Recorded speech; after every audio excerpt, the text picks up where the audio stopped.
First of all, I'd just love to kind of hear the origin story of how this role came to you and what drew you to it and made you want to be a part of it. Yeah, I got the director Justin Kurzel, who was a filmmaker that I've been a fan of since I was probably 14 or 15 years old, sent me a letter basically asking if I wanted to sort of take part in this miniseries for him. So I would have been into whatever he sent me. It could have been any kind of script, uh, but with it he attached this book that I wrote, To the Deep North, and I read the book immediately after the email, and it was just like one of those moments where you feel like you're being handed the role that you have wanted to play your whole life. And it was with the filmmaker that I've wanted to work with my whole life. So it was this kind of, it was from the get, it was a kind of very moving experience. It wasn't just like, oh, do you want to do this movie or do this thing? It was something that was important to me. And what was it about the character that, like you just said, you felt like it was made for something for you that you wanted to play? Well, Richard wrote this character that was, he just felt so much like a real person, and there was no bullshit. And he reminded me a lot of my dad and my friends' dads, and a lot of men that I've grown up with in Australia. And then on top of that, there was the prisoner of war element, Yeah. uh, which, having seen Justin's films, Mm. they're the kind of themes that he kind of, that kind of human atrocity and human violence, and the question of what is good and what is evil. That's sort of what he does so well. So I was really excited to see how he would build out that kind of really brutal part of the show. What was the prep like for you mentally and physically? I was really lucky. I remember I'd flew to Melbourne to meet Justin, and I was in a stage of when I sometimes get an email from a director like him, and they're giving me a job, I think I'm going to lose it immediately. So I get really, really worked up and nervous, and I like try to learn my lines to the movie before we even have a general meeting. And I had this, a sack full of books that I'd read about medical surgeons and, the Burma Railway, and went to this meeting with him. And she was just like, mate, we have like a year and a half until we go, but I just wanted him to not, replace me without having, met me. Um, but then I was lucky to have the year after meeting him and talking about it to sort of let the whole sort of let the book marinate for a month, and then let the screenplay marinate for a bit more. And then slowly I started to kind of cut little bits of my life off and sort of entered this, I guess, like a monastic kind of place to play the role. And then by the Oh, time wow.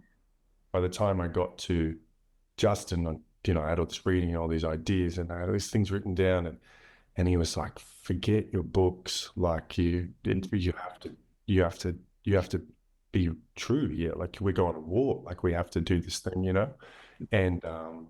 And it was amazing. It was this incredibly freeing experience. So all this kind of work was thrown away, and I believe it sits somewhere in you. But Really?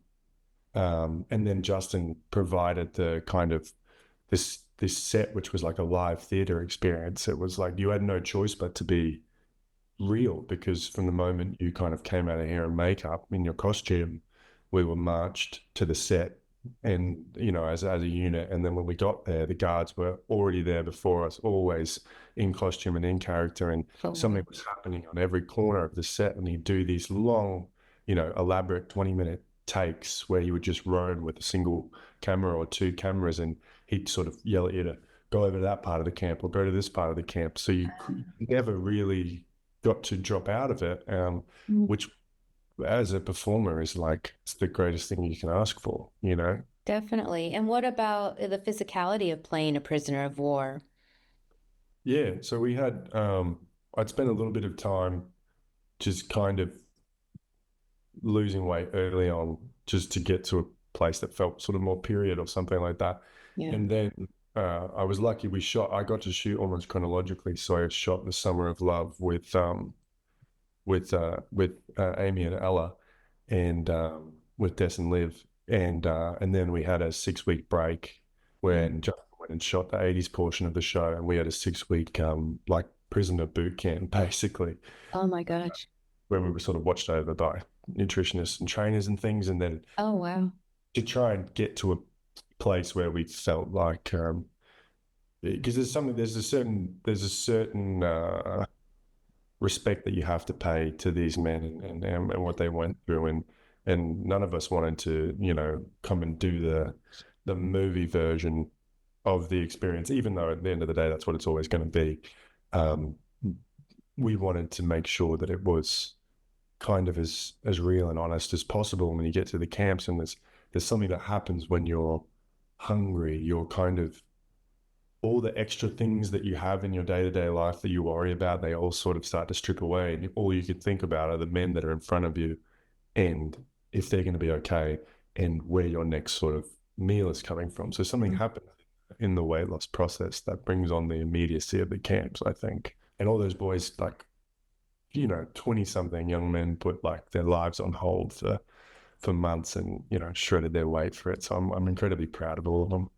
That's amazing. What do you kind of hope that the viewer takes away from this depiction of war in this story?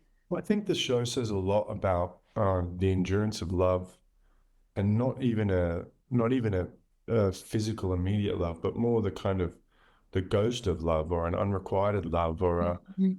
or a, or a temporary love. And because Amy becomes for Dorigo, they only spend a few weeks together, Yeah. and they were allowed to spend more time together. I mean, there's a high chance that relationship would explode and fizzle out, because it's sort of star-crossed and doomed in so many ways, and tragic. But because it stopped where it did, he has this idea of her that he can carry through the camps. And then what she becomes in the camps is like a symbol of all love, of everything. So I think that's really important. And then in a very kind of immediate sense, I think that Justin did an amazing job of, and so does Richard in his book, of displaying the kind of useless atrocities of war, and also it does a great job, I think, of, personally, I think of saying that there is nothing that you can say. You kind of see that at the end when he has his car accident. There's nothing that can be said. There's nothing that can be undone. We're just sort of doomed as human beings to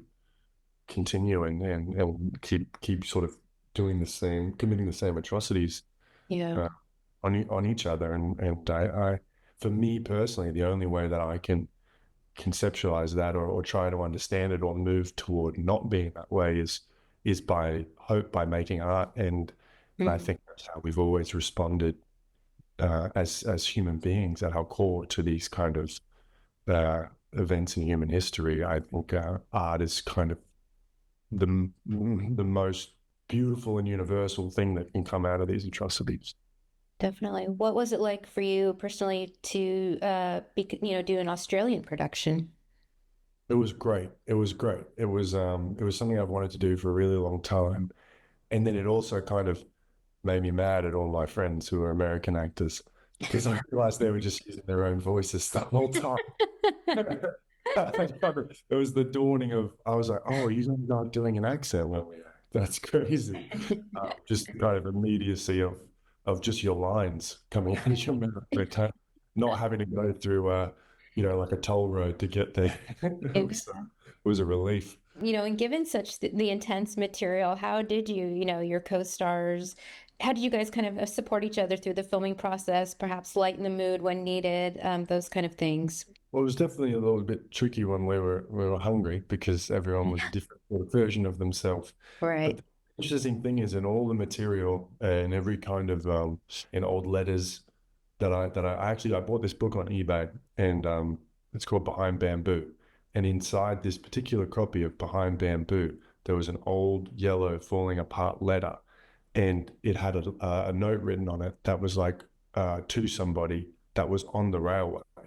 And it said, on page 148, I think that's your friend that you talked about. So there was a letter inside that belonged to someone that was there. Oh And my, in the letter, it talked about um, the endurance of like the Australian spirit. And in this particular book, it talks about how the Dutch would die and the English would die, and they they would die sort of uh, angry and yelling, and it talks about how the Australians were always laughing. Oh, really?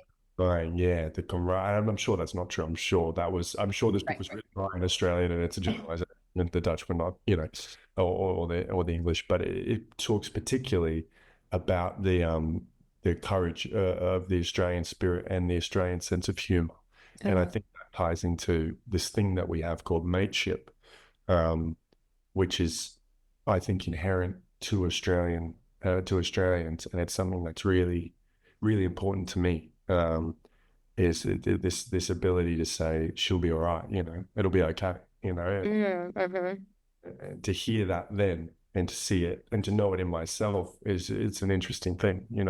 Definitely. What do you think the trick was to kind of weaving, these horrific war scenes with these beautiful love scenes throughout?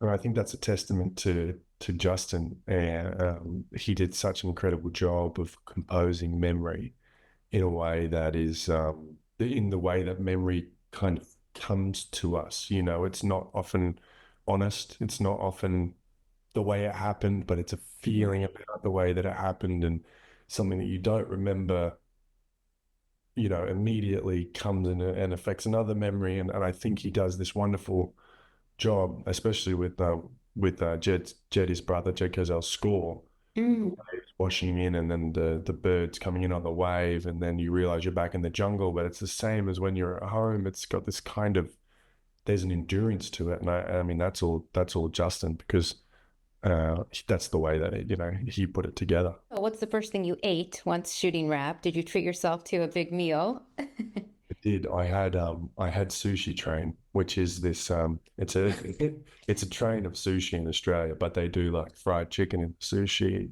So I just Yeah. got those, and then we were all so sick, like our stomachs kind of swelled out. We were all Right, just right. texting each other, like everyone was texting, I should not have had Mexican, or like I can't believe I've done this. There was a little bit of dysmorphia going on for sure. How do you kind of step out of such an intense character in a role once it's all said and done? I was really fortunate with this one. Just about halfway through filming the death camps, I got a phone call, and I was on my way home, and they were like, "You need to read Guillermo del Toro's Frankenstein by 11 p.m. or something." And I was like, "Oh, I was like, and then I read it, and then spoke to him, and then found out that I was making Frankenstein sort of, I want to say maybe 3 or 4 weeks after I wrapped that. So I actually I had this wonderful thing happen, which is probably saying too much, but there was this thing that happened in the process where I got to kill Dorogo in a way, who was the closest thing to a man I think that I've gotten to play in my career in a lot of ways. And so I got to die as a man and then kind of be reborn in this creature, which is this character that is totally starting from Wow. scratch. So Yeah. I kind of had to build myself physically and spiritually and mentally, through playing the creature. So strangely, they're actually connected, and it sounds a little bit like hippy dippy, but it really, going from the hunger into that, it really was this one process. So I got to kind of let it go that way. That's amazing. What are you most looking forward to? What has that been like to play the creature and to take on that role? It was like nothing I've ever done before. Yeah. I bet. Oh, so, yeah, it was so liberating. And I know I have to wrap up, but is there anything that we haven't touched upon about the narrow road that you wanted to make sure I get across or that you'd like to say before we go? No, I mean, I'm just incredibly proud of it, and I'm really grateful that everybody is, especially in America, and Mm. take time to watch the film, because it's not something we can often say for our work at home. So thank you.